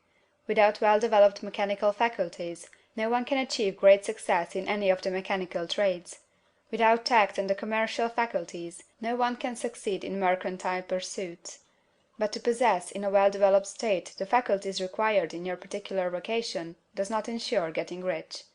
There are musicians who have remarkable talent, and who yet remain poor.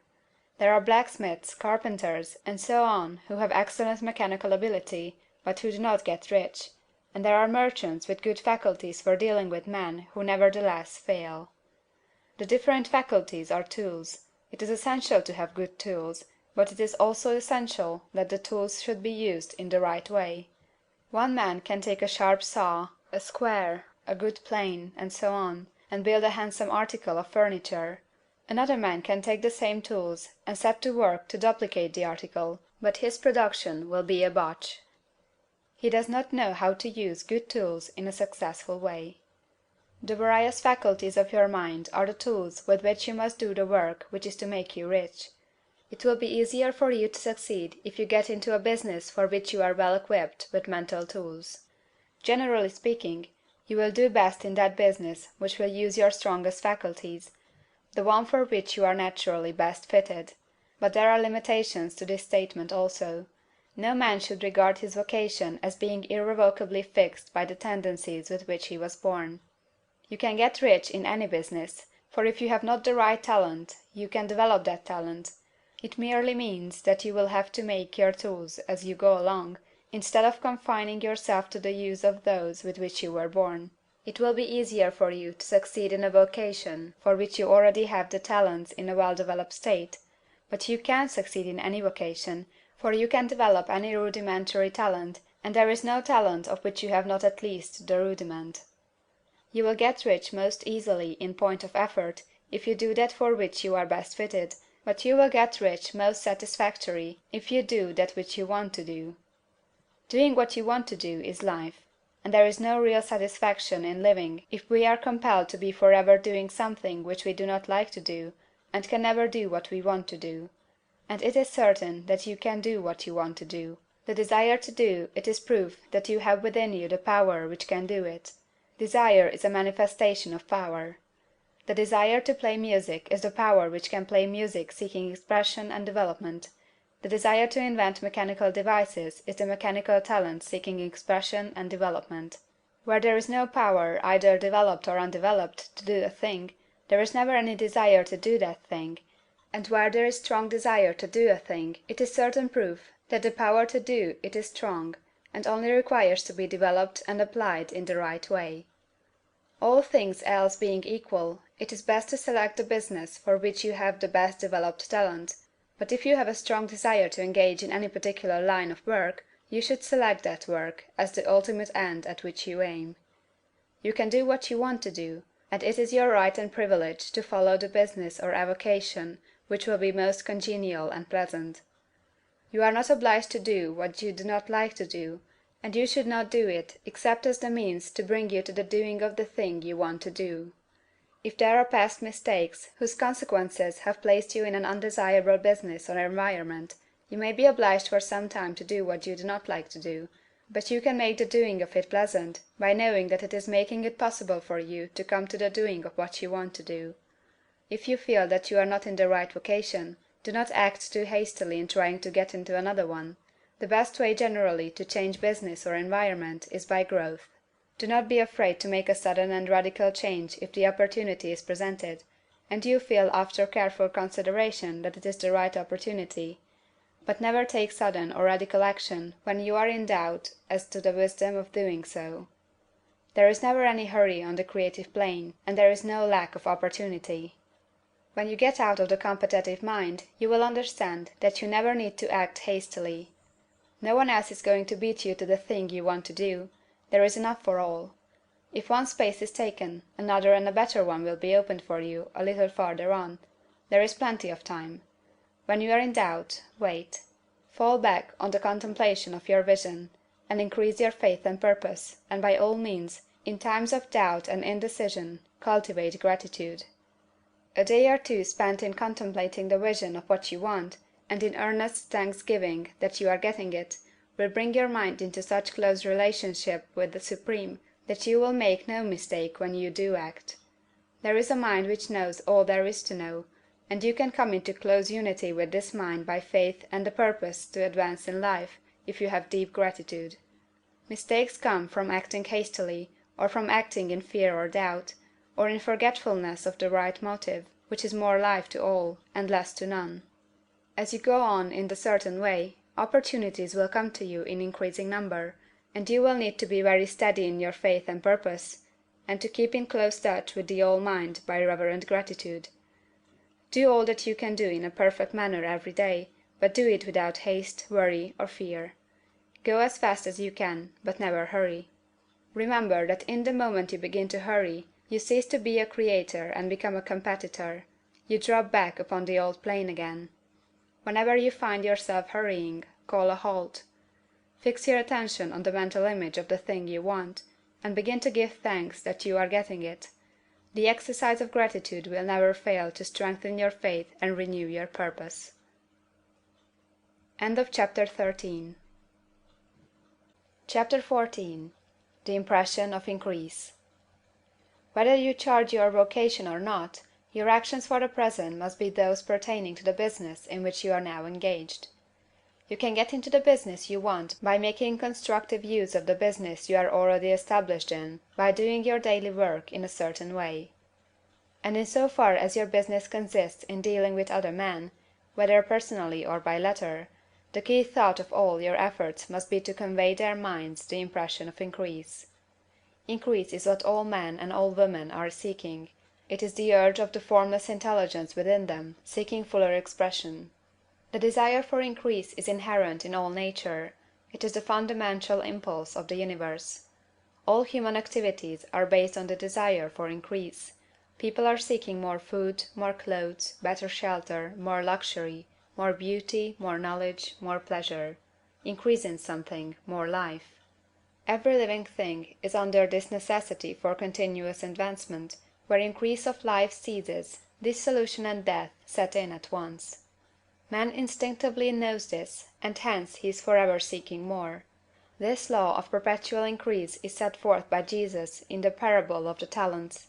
Only those who gain more retain any. From him who had not shall be taken away even that which he had. The normal desire for increased wealth is not an evil or a reprehensible thing. It is simply the desire for more abundant life. It is aspiration. And because it is the deepest instinct of their natures, all men and women are attracted to him who can give them more of the means of life. In following the certain way as described in the foregoing pages, you are getting continuous increase for yourself, and you are giving it to all with whom you deal. You are a creative center, from which increase is given off to all. Be sure of this, and convey assurance of the fact to every man, woman, and child with whom you come in contact. No matter how small the transaction, even if it be only the selling of a stick of candy to a little child, put into it the thought of increase, and make sure that the customer is impressed with the thought. Convey the impression of advancement with everything you do, so that all people shall receive the impression that you are an advancing man, and that you advance all who deal with you. Even to the people whom you met in a social way, without any thought of business, and to whom you do not try to sell anything, give the thought of increase. You can convey this impression by holding the unshakable faith that you, yourself, are in the way of increase, and by letting this faith aspire, fill, and permeate every action. Do everything that you do in a firm conviction that you are an advancing personality, and that you are giving advancement to everybody. Feel that you are getting rich, and that in doing so you are making others rich, and conferring benefits on all. Do not boast or brag of your success, or talk about it unnecessarily. True faith is never boastful. Wherever you find a boastful person, you find one who is secretly doubtful and afraid. Simply feel the faith, and let it work out in every transaction. Let every act and tone and look express the quiet assurance that you are getting rich, that you are already rich. Words will not be necessary to communicate this feeling to others. They will feel the sense of increase when in your presence, and will be attracted to you again. You must so impress others that they will feel that in associating with you they will get increase for themselves. See that you give them a use of value greater than the cash value you are taking from them. Take an honest pride in doing this, and let everybody know it, and you will have no lack of customers. People will go where they are given increase, and the Supreme, which desires increase in all and which knows all, will move toward you men and women who have never heard of you. Your business will increase rapidly, and you will be surprised at the unexpected benefits which will come to you. You will be able from day to day to make larger combinations, secure greater advantages, and to go on into a more congenial vocation if you desire to do so. But in doing all this, you must never lose sight of your vision of what you want, or your faith and purpose to get what you want. Let me here give you another word of caution in regard to motives. Beware of the insidious temptation to seek for power over other men. Nothing is so pleasant to the unformed or partially developed mind as the exercise of power or domination over others. The desire to rule for selfish gratification has been the curse of the world. For countless ages, kings and lords have drenched the earth with blood in their battles to extend their dominions. This not to seek more life for all, but to get more power for themselves. Today, the main motive in the business and industrial world is the same. Men marshal their armies of dollars, and lay waste the lives and hearts of millions in the same mad scramble for power over others. Commercial kings, like political kings, are inspired by the lust for power. Jesus saw in this desire for mastery the moving impulse of that evil world he sought to overthrow. Read the 23rd chapter of Matthew, and see how he pictures the lust of the Pharisees to be called master, to sit in the high places, to domineer over others, and to lay burdens on the backs of the less fortunate; and note how he compares this lust for domination with the brotherly seeking for the common good to which he calls his disciples. Look out for the temptation to seek for authority, to become a master, to be considered as one who is above the common herd, to impress others by lavish display, and so on. The mind that seeks for mastery over others is the competitive mind, and the competitive mind is not the creative one. In order to master your environment and your destiny, it is not at all necessary that you should rule over your fellow men, and indeed, when you fall into the world's struggle for the high places, you begin to be conquered by fate and environment, and your getting rich becomes a matter of chance and speculation. Beware of the competitive mind. No better statement of the principle of creative action can be formulated than the favorite declaration of the late Golden Rule Jones of Toledo: "What I want for myself, I want for everybody." Chapter 15. The Advancing Man. What I have said in the last chapter applies as well to the professional man and the wage earner as to the man who is engaged in mercantile business. No matter whether you are a physician, a teacher, or a clergyman, if you can give increase of life to others and make them sensible of the fact, they will be attracted to you, and you will get rich. The physician who holds the vision of himself as a great and successful healer, and who works toward the complete realization of that vision with faith and purpose, as described in the former chapters, will come into such close touch with the source of life that he will be phenomenally successful. Patients will come to him in throngs. No one has a greater opportunity to carry into effect the teaching of this book than the practitioner of medicine. It does not matter to which of the various schools he may belong, for the principle of healing is common to all of them, and may be reached by all alike. The advancing man in medicine, who holds to a clear mental image of himself as successful, and who obeys the laws of faith, purpose, and gratitude, will cure every curable case he undertakes, no matter what remedies he may use. In the field of religion, the world cries out for the clergyman who can teach his hearers the true science of abundant life. He who masters the details of the science of getting rich, together with allied sciences of being well, of being great, and of winning love, and who teaches these details from the pulpit, will never lack for a congregation. This is the gospel that the world needs. It will give increase of life, and men will hear it gladly, and will give liberal support to the man who brings it to them. What is now needed is the demonstration of science of life from the pulpit. We want preachers who can not only tell us how, but who in their own persons will show us how. We need the preacher who will himself be rich, healthy, great, and beloved, to teach us how to attain these things, and when he comes he will find a numerous and loyal following. The same is true for the teacher who can inspire the children with the faith and purpose of the advancing life. He will never be out of a job. And any teacher who has this faith and purpose can give it to his pupils. He cannot help giving it to them if it is a part of his own life and practice. What is true of the teacher, preacher, and physician is true of the lawyer, dentist, real estate man, insurance agent, of everybody. The combined mental and personal action I have described is infallible. It cannot fail. Every man and woman who follows these instructions steadily, perseveringly, and to the letter, will get rich. The law of the increase of life is as mathematically certain in its operation as the law of gravitation. Getting rich is an exact science. The wage earner will find this as true of his case as of any of the others mentioned.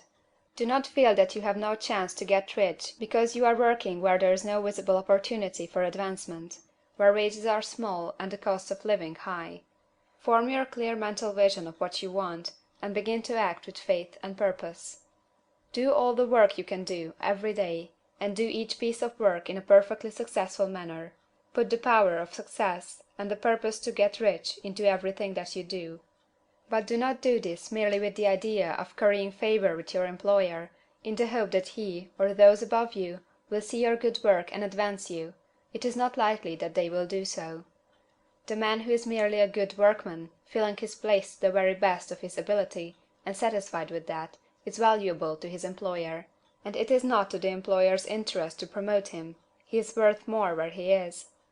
To secure advancement, something more is necessary than to be too large for your place. The man who is certain to advance is the one who is too big for his place, and who has a clear concept of what he wants to be, who knows that he can become what he wants to be, and who is determined to be what he wants to be. Do not try to more than fill your present place with the view of pleasing your employer.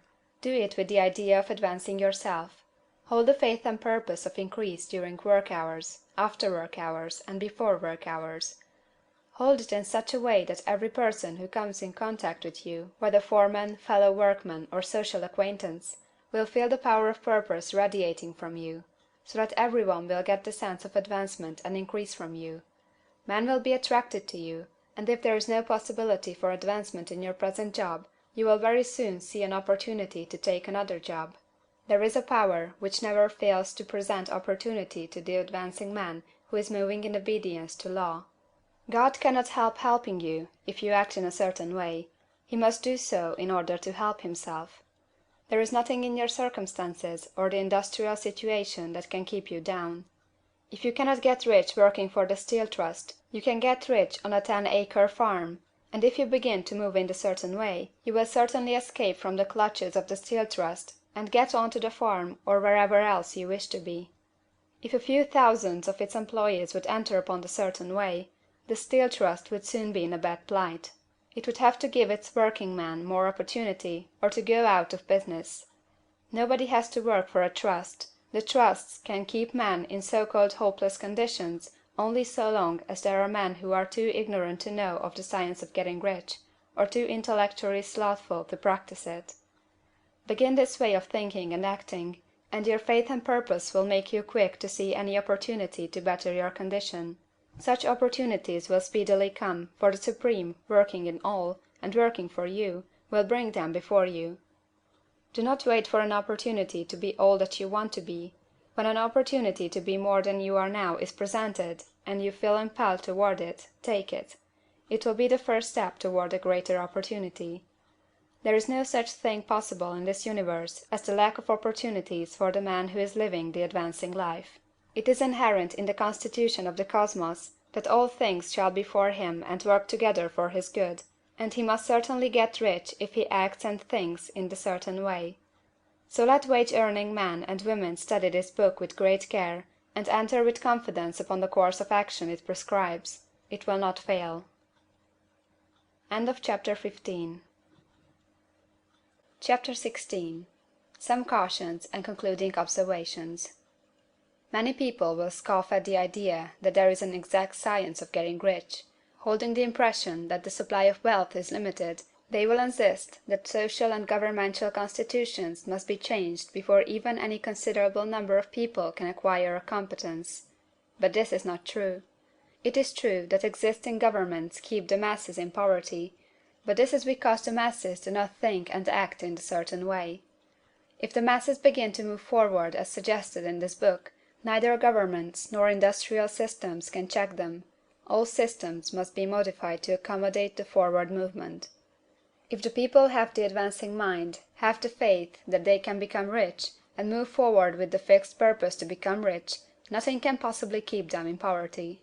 Individuals may enter upon the certain way at any time, and under any government, and make themselves rich; and when any considerable number of individuals do so under any government, they will cause the system to be so modified as to open the way for others. The more men who get rich on the competitive plane, the worse for others; and more who get rich in the creative plane, the better for others. The economic salvation of the masses can only be accomplished by getting a large number of people to practice the scientific method set down in this book, and become rich. These will show others the way, and inspire them with a desire for real life, with the faith that can be attained, and with the purpose to attain it. For the present, however, it is enough to know that neither the government under which you live, nor the capitalistic or competitive system of industry can keep you from getting rich. When you enter upon the creative plane of thought, you will rise above all these things, and become a citizen of another kingdom. But remember that your thought must be held upon the creative plane. You are never for an instant to be betrayed into regarding the supply as limited, or into acting on the moral level of competition. Whenever you do fall into old ways of thought, correct yourself instantly; for when you are in the competitive mind, you have lost the co-operation of the mind of the whole. Do not spend any time in planning as to how you will meet possible emergencies in the future, except as the necessary policies may affect your actions today. You are concerned with doing today's work in a perfectly successful manner, and not with emergencies which may arise tomorrow. You can attend to them as they come. Do not concern yourself with questions as to how you shall surmount obstacles which may loom upon your business horizon, unless you see plainly that your course must be altered today in order to avoid them. No matter how tremendous an obstruction may appear at the distance, you will find that if you go in the certain way, it will disappear as you approach it, or that a way over, through, or around it will appear. No possible combination of circumstances can defeat a man or woman who is proceeding to get rich along strictly scientific lines. No man or woman who obeys the law can fail to get rich, any more than one can multiply 2 by 2 and fail to get 4. Give no anxious thought to possible disasters, obstacles, panics, or unfavorable combinations of circumstances. It is time enough to meet such things as they present themselves before you in the immediate present, and you will find that every difficulty carries with it the wherewithal for its overcoming. Guard your speech. Never speak of yourself, your affairs, or of anything else in a discouraged or discouraging way. Never admit the possibility of failure, or speak in a way that infers failure as a possibility. Never speak of the times as being hard, or of business conditions as being doubtful. Times may be hard and business doubtful for those who are on the competitive plane, but they can never be so for you. You can create what you want, and you are above fear. When others are having hard times and poor business, you will find your greatest opportunities.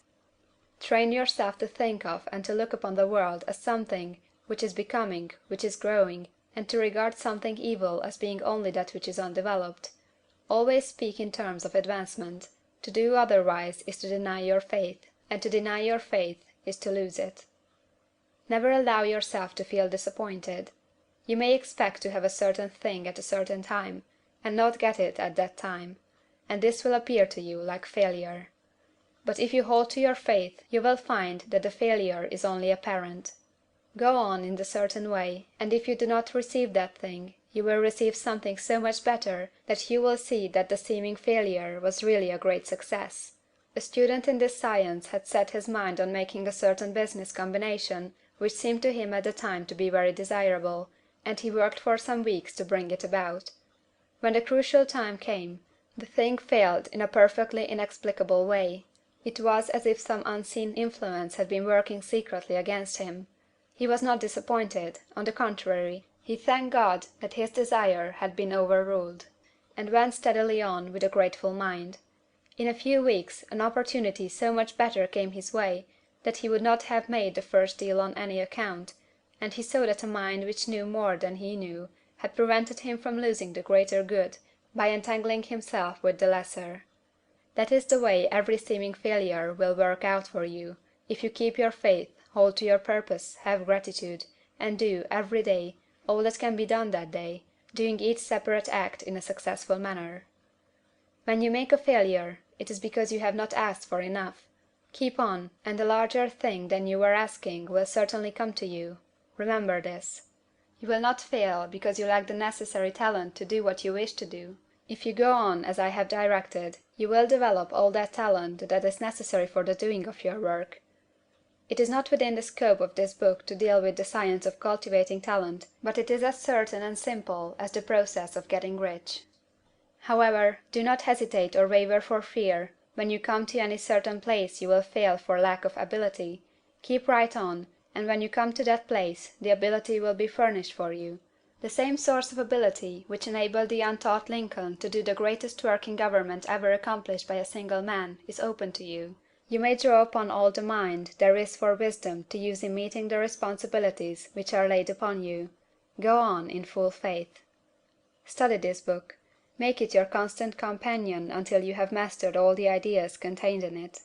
While you are getting firmly established in this faith, you will do well to give up most recreations and pleasure, and to stay away from places where ideas conflicting with these are advanced in lectures or sermons. Do not read pessimistic or conflicting literature, or get into arguments upon the matter. Do very little reading, outside of the writers mentioned in the preface. Spend most of your leisure time in contemplating your vision, and in cultivating gratitude, and in reading this book. It contains all you need to know of the science of getting rich, and you will find all the essentials summed up in the following chapter. End of Chapter 16.